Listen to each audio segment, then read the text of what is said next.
the freedom you didn't know you needed. Have you ever felt the need to keep everything in your life tightly managed? Your schedule, your relationships, your future? Have you ever been so consumed with the fear of things falling apart that you never allowed yourself to simply enjoy the present? If so, you are not alone. In a world that praises hustle, optimization, and achievement, the idea of letting go can sound like weakness. But what if your best life isn't found in controlling everything? What if it's found in surrendering, in letting go, and in trusting that not everything needs to be micromanaged for your life to unfold beautifully? This is a story about peace, a story about stepping back so life can step in. And it begins when you loosen your grip and open your heart.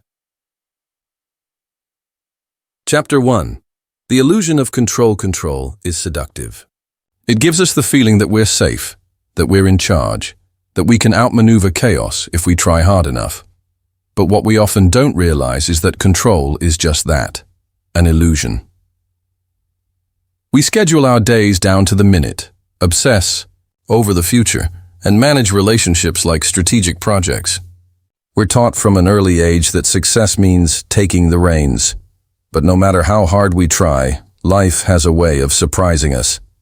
Accidents happen, people change, markets crash, bodies get sick, and the more we try to hold on, the more anxious we become.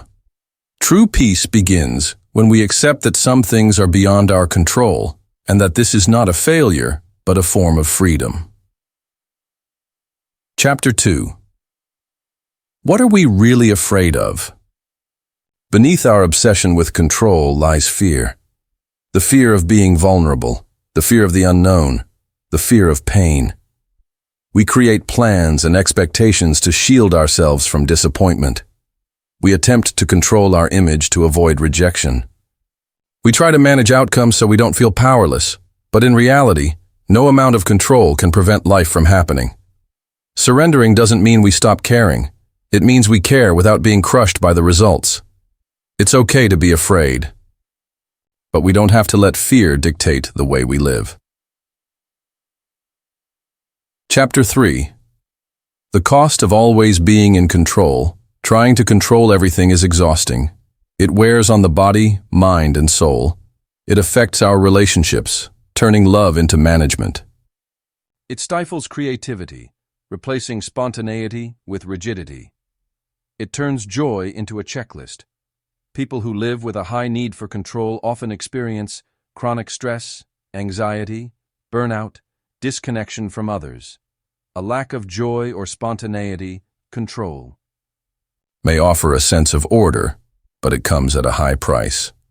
And often, it takes a breaking point for us to realize that something has to change. Chapter 4. The turning point. For some, the turning point is burnout.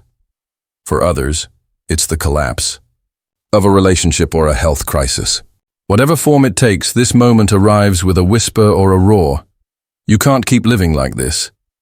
In these moments, many people realize that despite their best efforts, life is still unpredictable. And instead of feeling defeated, some discover something unexpected: relief. In surrendering the illusion of control, they find clarity. In admitting that they don't have all the answers, they make space for new ones to appear. This is the beginning of a new way of living. Chapter 5. Letting go without losing direction. Letting go doesn't mean becoming passive or apathetic. It means shifting from force to flow, from rigidity to responsiveness. It means setting intentions and allowing the details to unfold in ways we may not have imagined. When we let go, we stop micromanaging outcomes. We trust others more deeply. We live with more curiosity than fear. We make space for intuition. Letting go is not a loss of direction. It's the beginning of alignment. It's not about doing less, but doing what truly matters with peace in our hearts. Chapter 6. Learning to trust. Life trust is the antidote to control.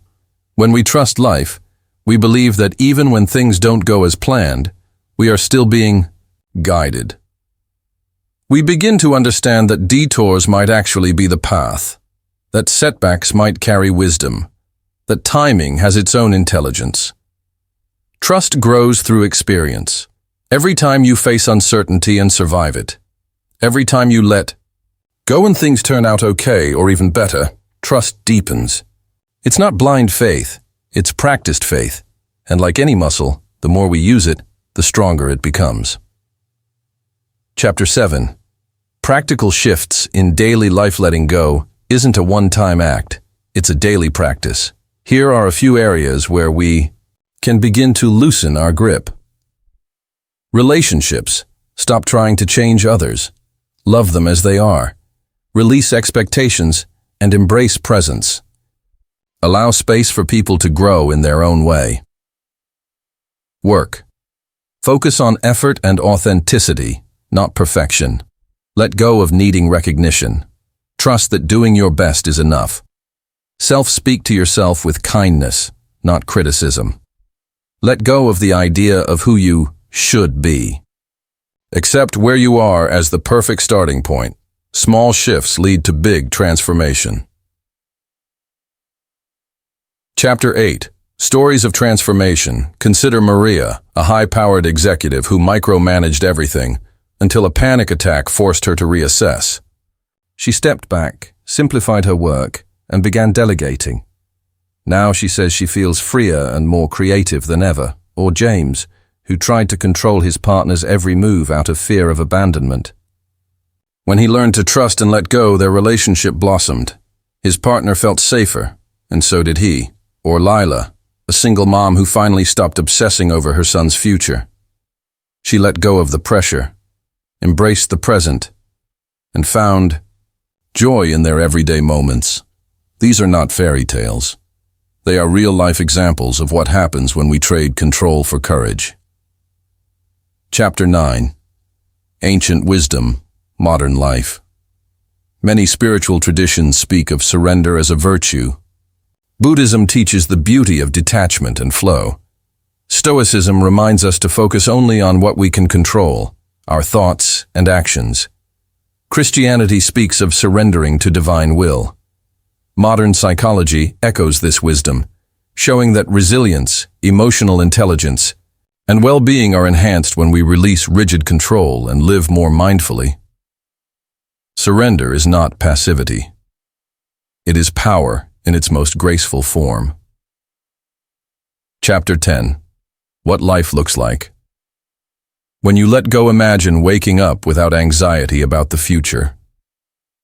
Imagine showing up in your relationships with openness instead of tension. Imagine facing challenges with curiosity instead of fear. This is the life that opens up when you stop controlling everything. You become more creative. You feel more connected. You respond instead of react. You live more fully in the present. And ironically, when you stop needing to control everything, you often find that things begin to align more effortlessly. Closing reflections. The quiet power of surrender. Letting go isn't easy.